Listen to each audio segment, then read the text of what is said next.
Hi there, I'm Pastor Brian, and it's time for Questions from Kids. Bailey from Clarksville, Tennessee asks, At my church, sometimes we take the Lord's Supper.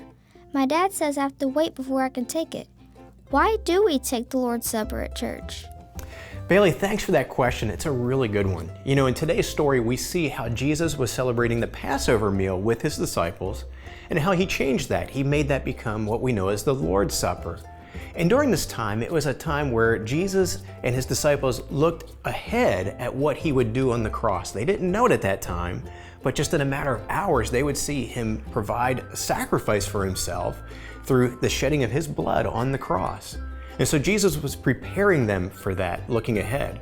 For us today, we look back to what Jesus did on the cross, how he laid down his life for us and provided salvation, forgiveness of sin because of his sacrifice. So this is why when we celebrate the Lord's Supper as a church, only believers are supposed to participate in it because only believers have experienced what Christ provided for us, salvation through his sacrifice. So if you've trusted in Christ, it's right and fitting to participate in the Lord's Supper.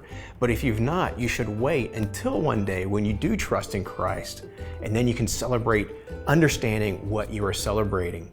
But the Lord's Supper also looks ahead. It looks forward to a time when we're going to celebrate the Lord's Supper again with Christ in heaven. That's what he told us about. And so we celebrate looking back, but we also celebrate looking forward, anxious for the day when Christ returns and makes everything right, and we're with him again in perfection.